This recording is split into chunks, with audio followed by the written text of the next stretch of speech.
Hello, everybody. Welcome back to the Audience Building Bootcamp, week 4 of 6.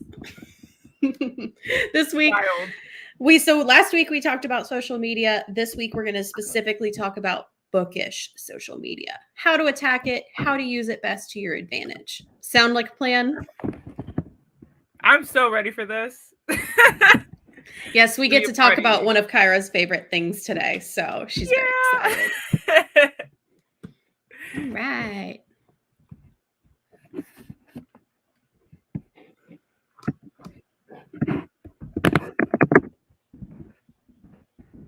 Okay, first we start with the meme of the week. Very important, essential to workflow. This is my personal favorite meme of all of the memes we will ever show you because I laughed way harder than I should have the first time I saw this. So for those who haven't read 1984, it's a great read. Check it out. You might find it scary relevant. Yes. So, workshop overview today, we're going to talk specifically about 2 main forms of social media for you to use as your advantage as an author. And then we're going to also talk about Booksirens. So if you haven't heard about Booksirens, we're going to tell you about it. So we're going to talk specifically about Bookstagram, what it is, how to best use it to your advantage. Goodreads, same things, and same stuff for Booksirens. So, Instagram. Bookstagram. Bookstagram is not its own app. It's not its own thing. It's its own niche within Instagram. Typically, the best way I can think of describing it is 2 different ways. One, as a hashtag. So you can search in the search bar Bookstagram and then click on tags and follow that hashtag. Highly recommend that you do it. And that's where everybody will tag their posts that are related to bookish things. Hashtag Bookstagram. And the most common things you'll find on Bookstagram are book reviews, pictures of books, people holding books, reading books, authors and their writing process, but mostly people who love to read books. And you'll also notice a pattern of primarily fiction getting the most traction in Bookstagram, but that's not to say that nonfiction doesn't have a presence on there, because it does. Anything you want to add before we go through the list? Oh, I 100% concur. You can hear me, right? I sure can. All right, excellent. So my computer is freaking out and saying that, my internet is going to go kerplop. So be warned. But all of that is to say, I concur with all aforementioned statements. Following the correct hashtags or a variety of different hashtags to be really helpful in cultivating your feeds to not only see the kind of content that you want, but also see what your readers want. So you can model your content in a similar fashion. Totally. So general Instagram goals and advice. This advice was compiled from 2 previously published authors that we collaborate with quite a bit. Emily Vanderbilt, who's listed down at the bottom, and Haley Rogers, who's not listed down at the bottom, but Haley, that's Hailey, Rogers, Rodgers on Instagram, and that she has her handle Rogers with 3 Ds. So if you want to look at her Instagram, she's a great example of someone who does a really great job of posting content related to their book and also their podcast, which debuted at the same time as their book. But so they recommend try to post 3 to 5 times a week. Now, this sounds like a lot, but one of the best ways I recommend tackling this is sitting down and scheduling all 3 or 4 or 5 of your posts at once. Sit down and do it for an hour and automate it and let it go out and take care of it on its own. So you don't have to worry about waking up Wednesday morning and go, oh crap, I got to post on Instagram, right? Don't make your life hard, but consistency is key. Oh, we lost Kyra. We will carry on until she returns. Find and follow accounts that inspire you or that you aspire to be like. So we've recommended things like this before. We've said great artists steal. They don't plagiarize, but they look to other artists for inspiration. So go and follow other authors that you admire and check out what kind of content they're putting out there. Another thing that I like to do is just follow Bookstagram accounts I admire. So they're not necessarily authors, they're just people who really like to read, and they post great content about books, the books they're reading, reviewing, how they organize things on the shelf very aesthetically. And sometimes a lot of times I will screenshot posts that I really like that I can emulate later. So that way, when it comes time for me to post 3 or 5 times a week, all I have to do is go to my content bank, pick a post, recreate it, and add my own caption and do the whole bit there. Yeah. So don't have a photo, you don't want to take a photo, no worries. Go to Canva or even to Creative Commons. So you can repost photos that are free for use on the internet. Make sure, to check the licensing, but you can go to Creative Commons, Wikimedia Commons. You can go to Pixabay, Unsplash. All of these photos are free to use. And you can pick one of those and then post your microblog in your caption alongside it. You can also go to Canva and make a creative infographic or announcement or question that way. I love Canva. I use it I definitely use it every week, if not every day. So I definitely have the pro subscription. I find it immensely worth it, but you can do so much with the free version. So don't worry about another thing that you need to pay for, because you don't. Vary your content. This is very important. Very, very. It's very important because you want to keep your audience engaged with consistency in the type of content you're producing and the overall theme, but varying your content also really helps a lot with engagement and also makes things more fun for you. So what I mean by that is, on Instagram, for example, there are all different kinds of things that you can post. You can put up a post, you can put up a live, you can do a reel. There are all these different things. Try those different formats, but you can also post a photo, and that could be a photo of yourself or a photo of some books, or you could post an infographic, or just, a square with a question. You can promote your book. You could do all kinds of things. But one of the things that I like to use for scheduling is Later. That is my scheduler of choice, because you can go and you can look at your grid and not only plan your grid to make it look pretty, but what I do is I look at my grid to make sure that I am varying my content and I'm not doing the exact same thing right next to each other and putting the exact same kinds of stuff right next to each other all the time. So using niche hashtags. Don't be afraid of the niche hashtag, and don't be afraid of the super big hashtag. So one of the things about Bookstagram is you'll go and you'll notice that it's got millions of posts.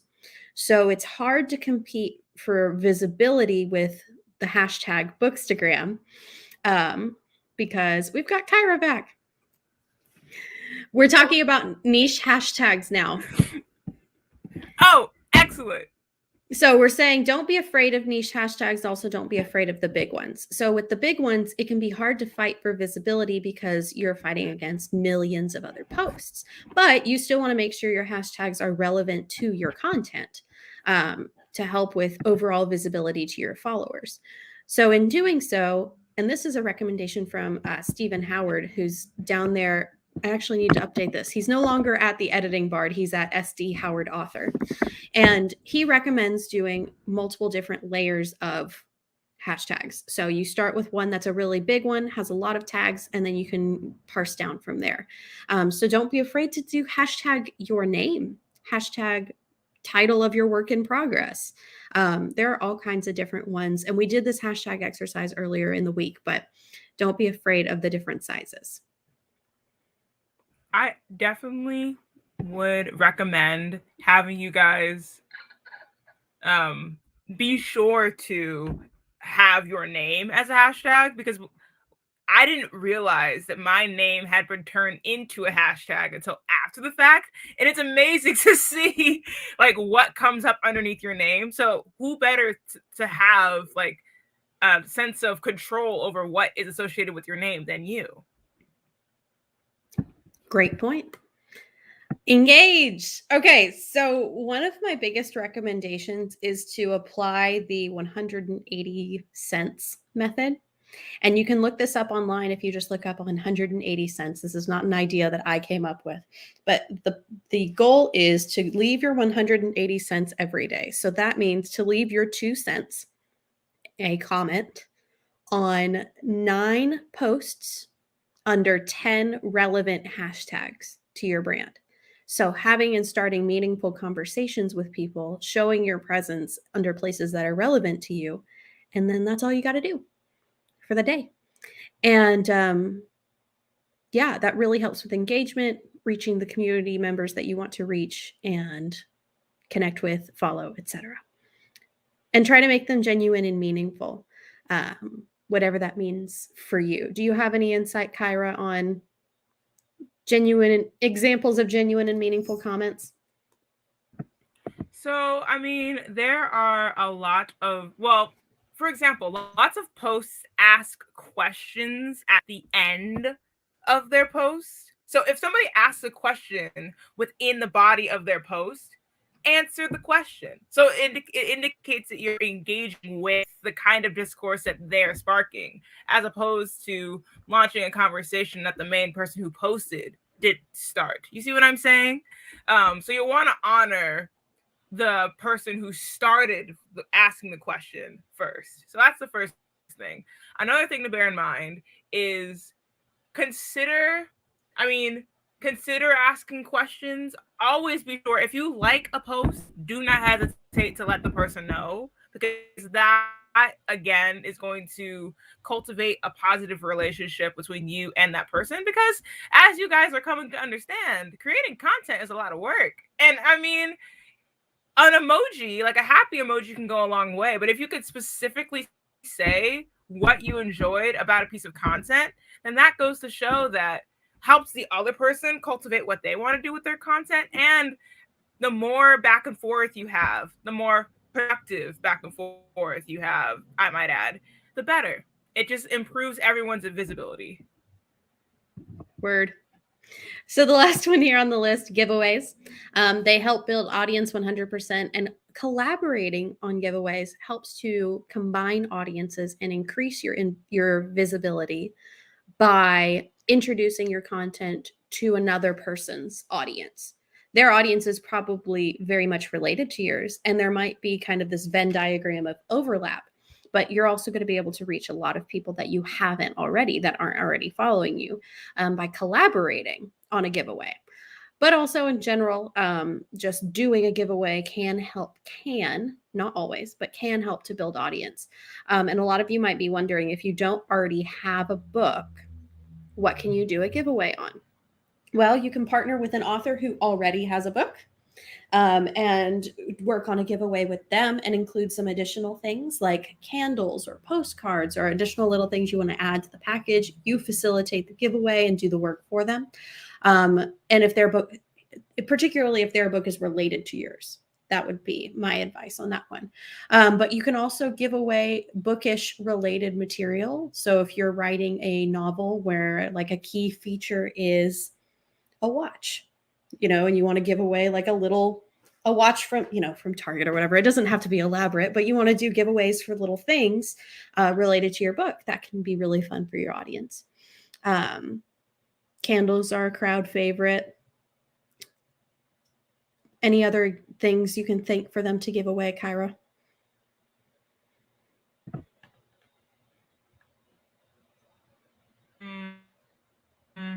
I mean, again, candles are huge. Perfumes are huge. Mugs are huge. Mugs are big. Mugs a good one.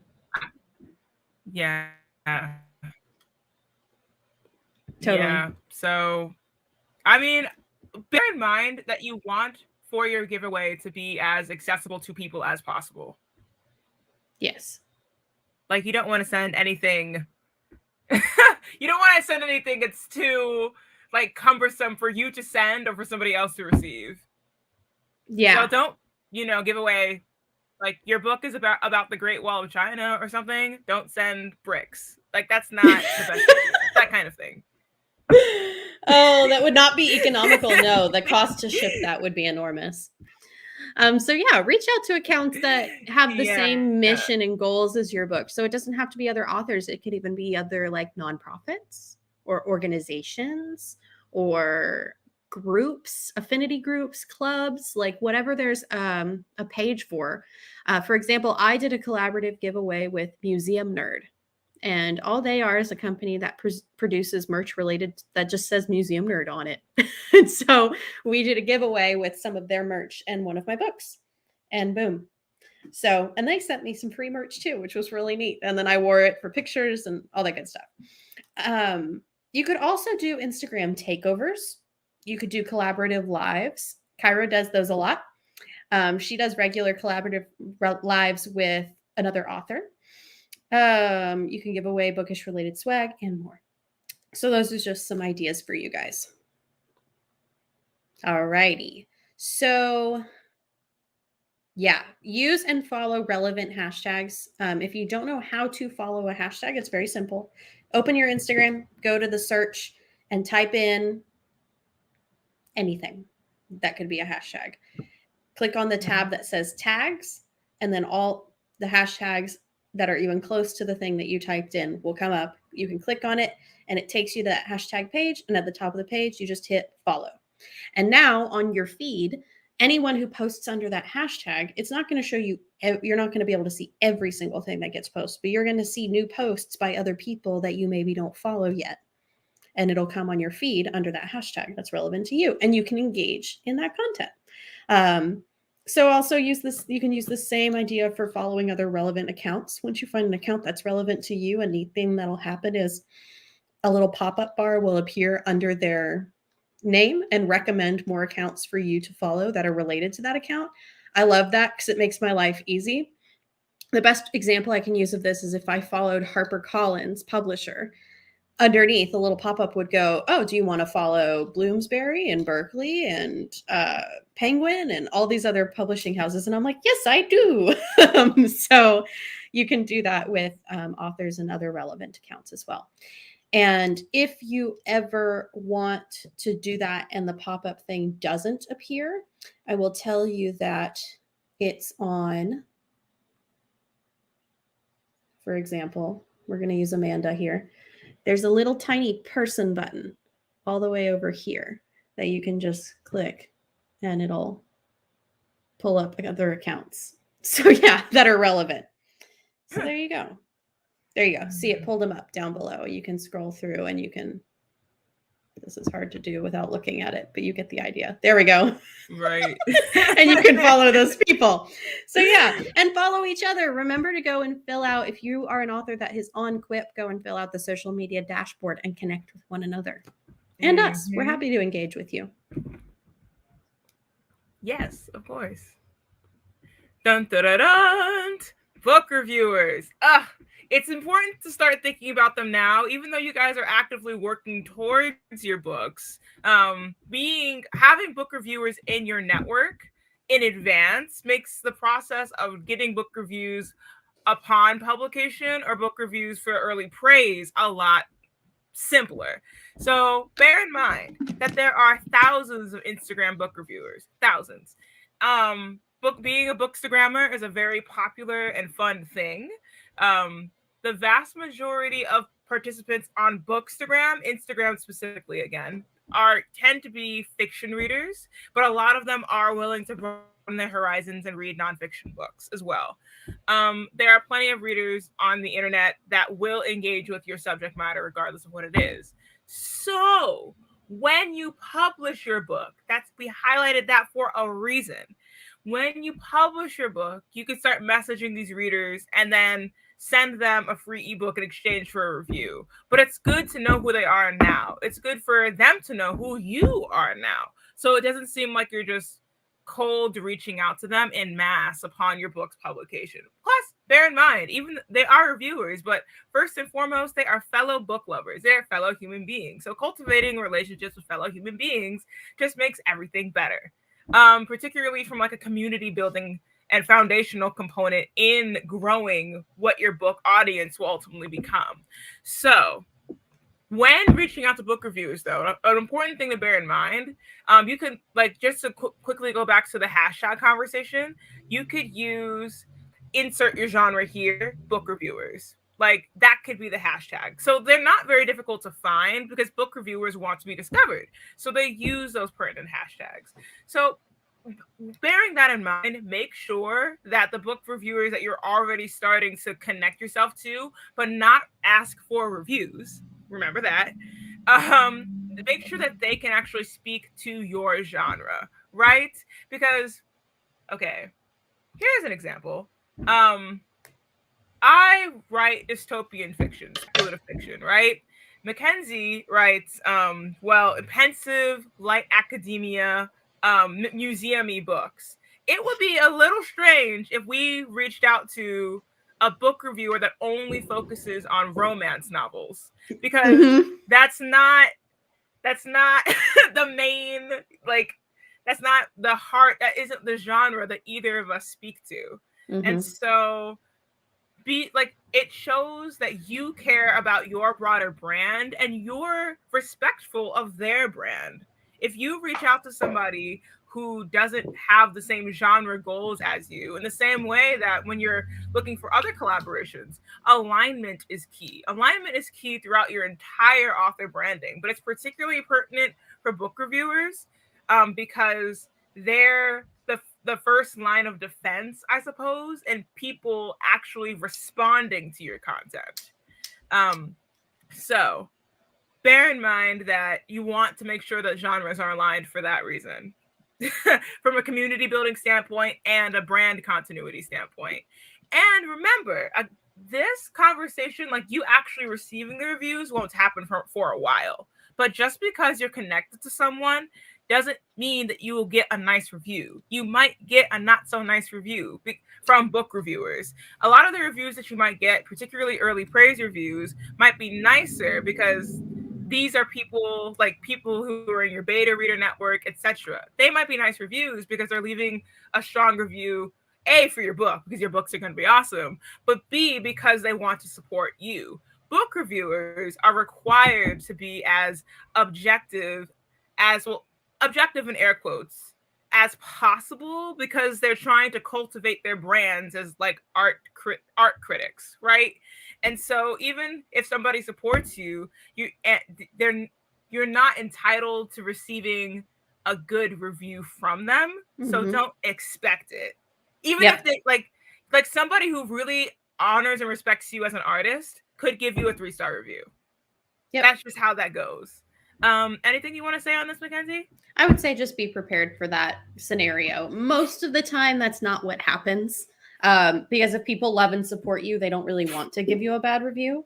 They might if they felt really strongly that the book wasn't for them, that's different than them simply deciding that the book was bad altogether. And if they decided it was bad altogether, they may say nothing, or they might DM you if they're a nice human being, instead of putting out a 2 or 1-star review. But it happens. Even the classics have hundreds, if not thousands, of 1-star reviews. So it happens to every author. Your book can't be for everyone. That's one of the bullet points. Yep. I mean, and criticism allows you to grow. Like, if for your first book, somebody's saying that you are C.S. Lewis, or saying that you are Isabel Allende, or insert person here, like, you want the opportunity to grow, particularly if you imagine yourself iterating and sharing more books in the future.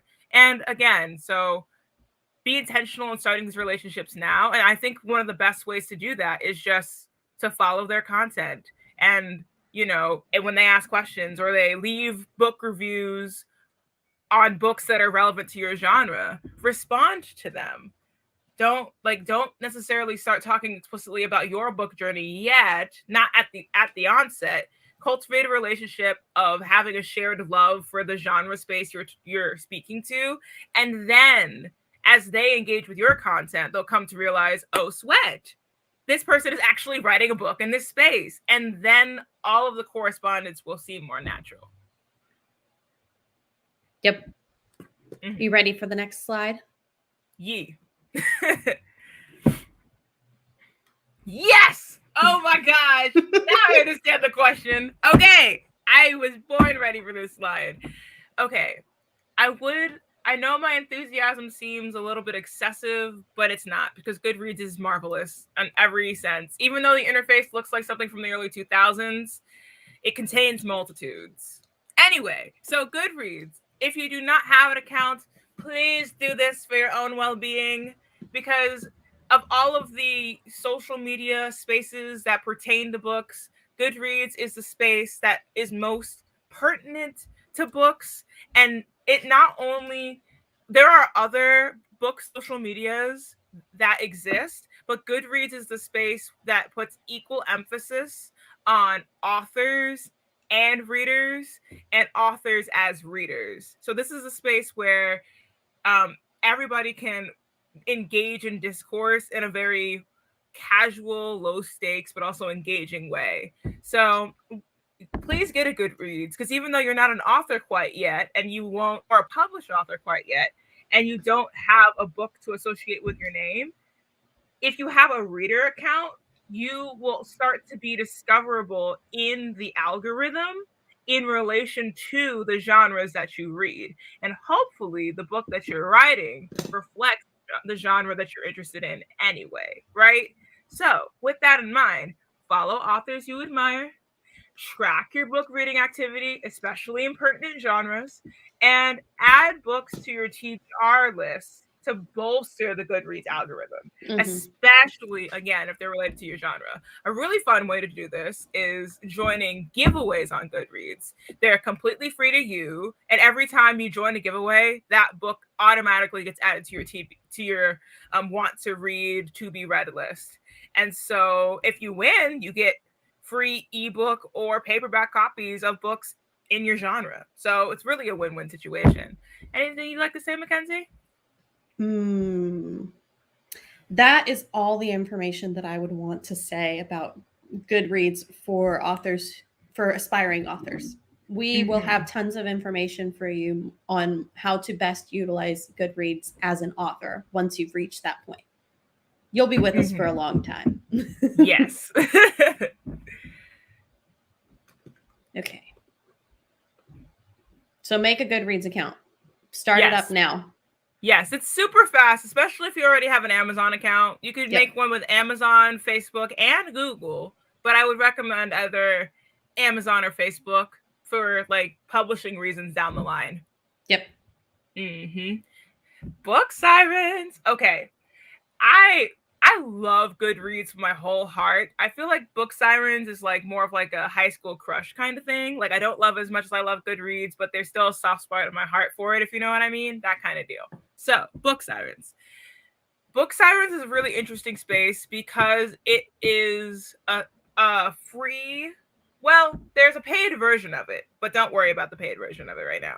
It is a platform where you can discover book reviewers off of Instagram. So these are book reviewers who not only, they may have Bookstagrams, but they have their own blogs, they have other social media outlets. Like it's a regularly updated database of book reviewers that is searchable by genre. So it's a little bit easier to navigate which book reviewers are interested in what genre on this platform than it may be on Instagram.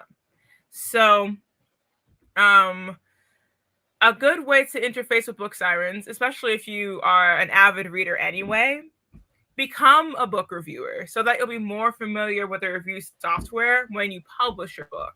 So, full disclosure, I'm obsessed with Goodreads, and I am a Booksirens book reviewer. So every 2 or 3 weeks or so, they send me a newsletter of different books in the genres that I'm interested in. And if I want to, then I can just read. I could just read this book for free. I can get this EPUB copy for free and just leave a review. Like just free books. You know what I'm saying? And so when you become a book reviewer, your book also becomes more discoverable inside of the Booksirens algorithm, should it be accepted into the Booksirens program. There's also, again, as Mackenzie is showing, this is the database that you can use when you have your book, so that if you're familiar with this platform now, when you're looking for book reviewers once your book is out, Booksirens and Goodreads and all of these tools we're talking about won't be completely foreign concepts. The more familiar you are in navigating the space proactively, the better. Because then, as soon as your book is published, you're not going to be flooded with like the fog that is book marketing. Yep. Is that all you want to say about that? Okay. Yes. So with that, okay, so the homework for you guys this week, that's all we have for like presentation. So we're going to go over homework, and then we're going to we're going to open up for Q&A. So feel free to drop your questions in the chat. Q&A time is starting momentarily. So quickly, I'm going to share my screen and show you the homework so that you guys know what resource you have for this week. For those on Quip, this will be in the Quip folder that we all have access to. And for those on YouTube, it will be in the free resources below. Here we go. This is what it looks like. Instagram and Goodreads Jumpstart exercise. So it gives you some instructions based on the recommendations that we've made today about Instagram and Goodreads specifically, different actions related to network expansion, broadening your information horizons, and curating content. So we have this exercise for you guys. Hopefully you find it useful. And with that, it's time for Q&A. So I'm going to go ahead here and check the comments, and I'm going to go back to the beginning. Okay, so some good questions. Lots of good questions. One of the questions, would you recommend making a new Instagram profile for your book? So this is something that we talked about in last week's video. So if you haven't already watched it, Sam, I recommend you go and watch week 3, where we talk about this extensively. But the short answer is go with your gut. Mm-hmm. Yes. Kyra, you want to elaborate on that one? Well, it really does, to Mackenzie's point, it is going to be different for different people. If you find that you want to keep a separation between your personal or business or pre-existing audience and the new audience you want to cultivate specifically for your book, then it could be worth launching a new channel. But if you find that you don't need that separation, then it's not necessary for you to make a new profile. So again, it really is a case-by-case thing.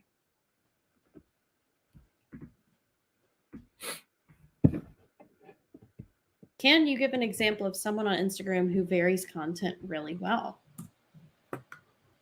Haley Newland is a great one. I would say Emily Vanderbilt and also Riley Vore. They're really great about doing things like reels and mood boards, character boards, pictures of them, things that they're reading. So those are both examples. So that's going to be Emily Vanderbilt, author, and Riley Vore, author, on Instagram. Will we be sharing these slides on Quip? Yes, we will. Stay tuned in the chat room. Kyra has a great opinion on this one. Are there book hashtags we should always use, like book, author, etc.? I wouldn't recommend using like the vague hashtag of hashtag book or hashtag author. What you want to consider is using book or author as kind of an anchor for whatever genre specific tag you want to put in front of it. So say you're writing a poetry book, or say you're writing a dystopian book, or fan fiction is a bad example in this case. But you could use hashtag dystopian author or hashtag museum books. You don't want to use book or author because those containers are just, to follow Steven's model, those containers are just a little bit too big. And the probability of somebody finding you in that huge container within the Instagram algorithm is kind of like throwing rice into the ocean. Yeah. We would rather try to throw rice into a pond. Yes, exactly. What's the magic recommended number on engagement? I'm not sure I totally understand this question, but if it's referring to the number of times to post per week or I'm not really sure how to interpret this question, honestly, but we did. The 180 cents thing. Okay, yeah. So to go over that one more time, your 180 cents, and feel free to Google this later so that you can have it. It's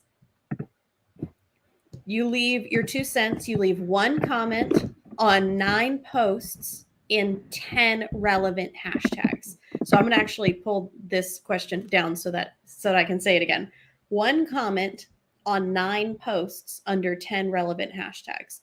So you're going to leave 9 comments under 10 different hashtags. Does that make sense? Hopefully I'm illustrating that. So if I went to the hashtag museum and I looked at the top 9 posts, I would comment on each one of those 9 posts. And then I'd go and move on to a different hashtag and do 10 of them. Yeah. What if we get most engagement with posting reels and less so with pictures and graphics? Should we still vary our content or stick with what works? That is a really great question. I would say still vary your content, because the other thing too is reels.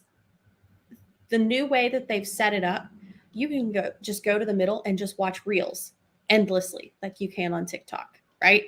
Versus you can be looking at your feed where you'll see pictures and reels, but more pictures than reels, 100%, way more pictures. The app will constantly try to get you to go over to look at reels and then to get lost in the sauce and spend more time on the app.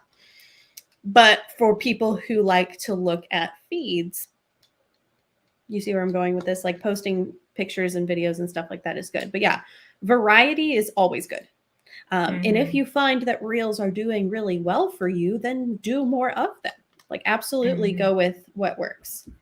Yeah, I would agree. I mean, do what works and do what you find the most fun, but don't think that just because one form of content seems to be getting a better response than the rest, that it renders the other form of content obsolete, because it doesn't. Is it just as important to follow specific hashtags, or are bookish accounts more helpful?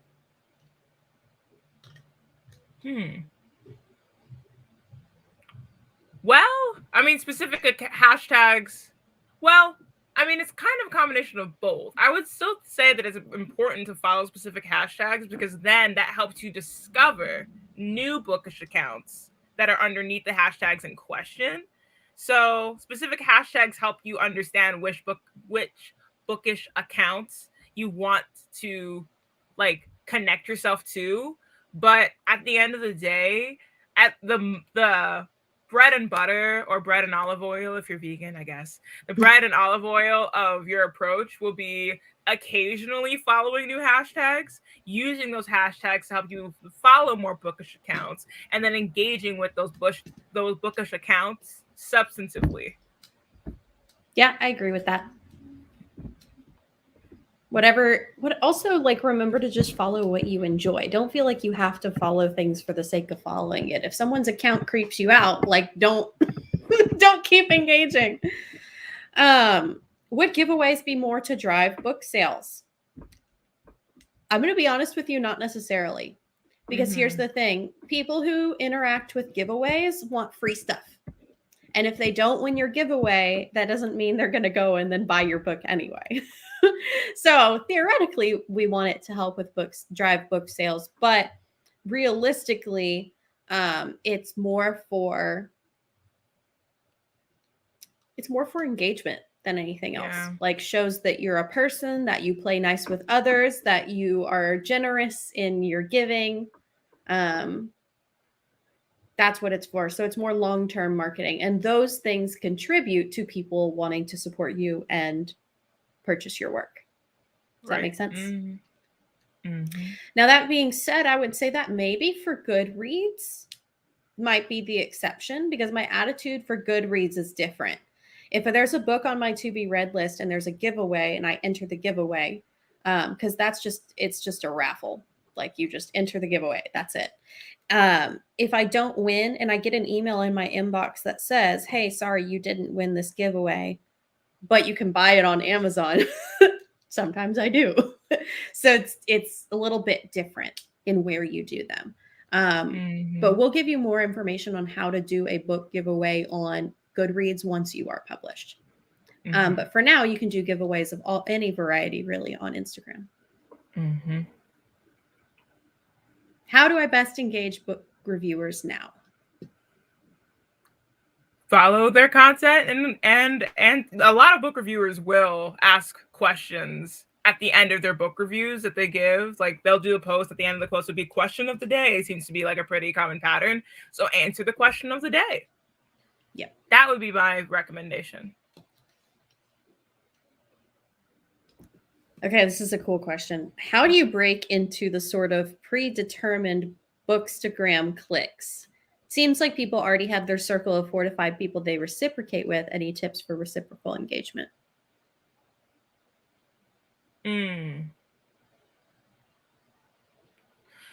think at the end of the day, this is going to sound strange, but if you're the one that's giving first, then eventually people are going to want to give back.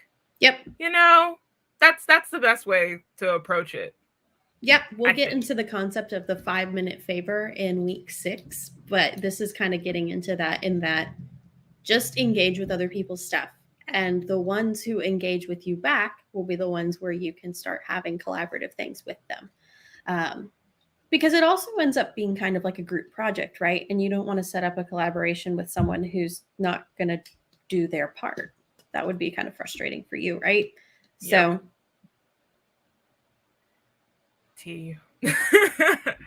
this all sounds a bit intimidating. Will there be more about marketing?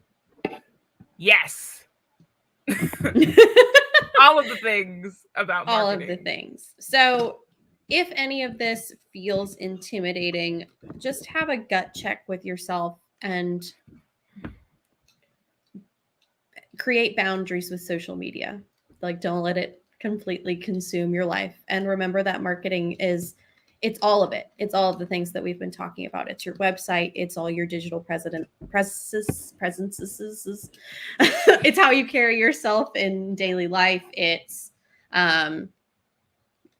events you do. It's podcasts. It's speaking engagements, all kinds of things. I will say that as far as book sales are concerned, podcasts are the number one thing that I see. After a podcast is released, my book sales goes up.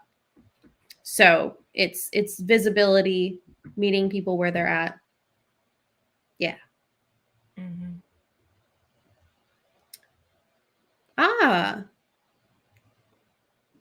Booksirens uses the term ARC a lot. What does that stand for, Kyra?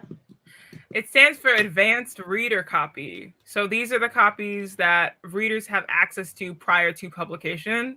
Usually when we talk to you guys about Booksirens, we'll be talking more explicitly about how to circulate published copies. But both sides of the aisle, if you will, exist on the interface. Do you both recommend that we get on all reader and writer platforms or narrow it down to a couple? I think this comes back to if you haven't already watched last week's video, Sherry, I recommend you taking a peek at specifically the part where Kyra talks about your social media garden. Yeah. I mean, at the end of the day, I think that definitely join Goodreads. Could be a little biased on that, but Goodreads is probably one of the biggest fish in the pond. Everybody else is trying to be like Goodreads, or say that they are a better version of Goodreads, which they aren't. So I would say that you want to be cognizant of the resources that you have, or you don't want to spread yourself out too thin. But if you're going to invest time and energy into a new space, you have to be cognizant of the nutrients and care that it would need. So I would definitely, or we would recommend that you definitely start out with a couple like Goodreads, and then Booksirens is from further down the road. We just want you guys to know about it, and it's completely optional. Goodreads is effectively mandatory in terms of building your author presence. And so and great writers read. Don't feel like you have to read, because the other thing is you'll follow a lot of Bookstagrammers and they'll be like, my goal is to read 100 books this year. And for me, I look at that and I go, So don't feel like you have to read profusely. But definitely, as I've become an author, I have read more. And I find that it also greatly helps in my writing. So great authors read, and they post about it on Goodreads. Yup. I'm really active on LinkedIn and more used to writing content rather than the format of Instagram's images. Do you recommend posting similar content on all platforms? Any tips for Instagram? This is really a good question. So, content continuity is important. A way that you could approach this on Instagram is making like carousels of quote graphics. So you can take text that you put on LinkedIn and then break it up. Maybe have like some sort of image in the corner of the graphic and then sort of put it in a carousel that way, because the Instagram algorithm does reward carousels.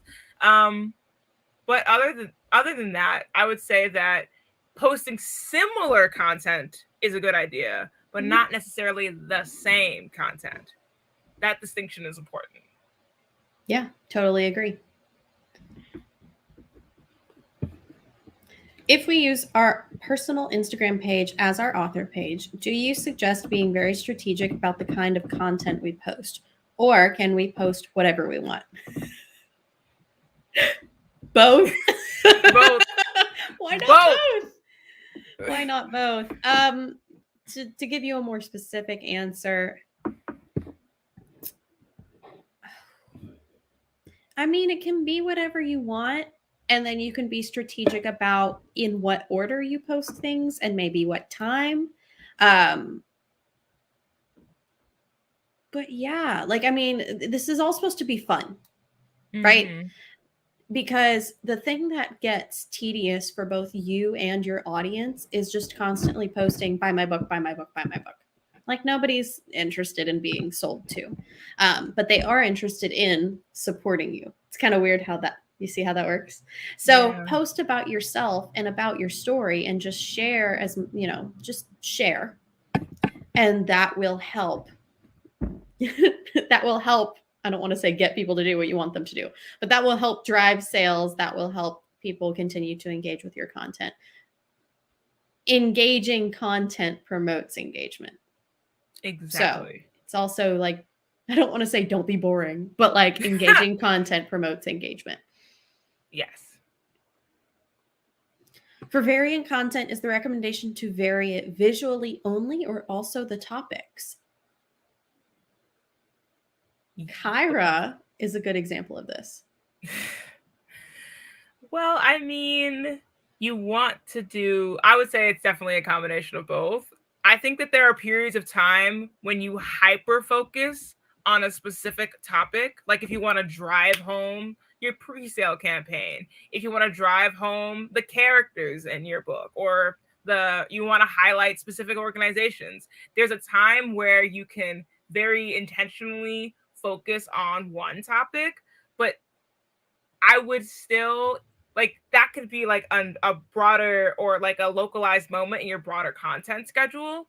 But generally you want to, so to go back to the author brand identity exercise that we did. That's what I was going to say. You want for your content to adhere to one of those identities that you have for yourself, but you don't have to be emphasizing the same one all the time. Yep. Once again, that exercise is in week 1. If you haven't watched that one yet, super helpful and important.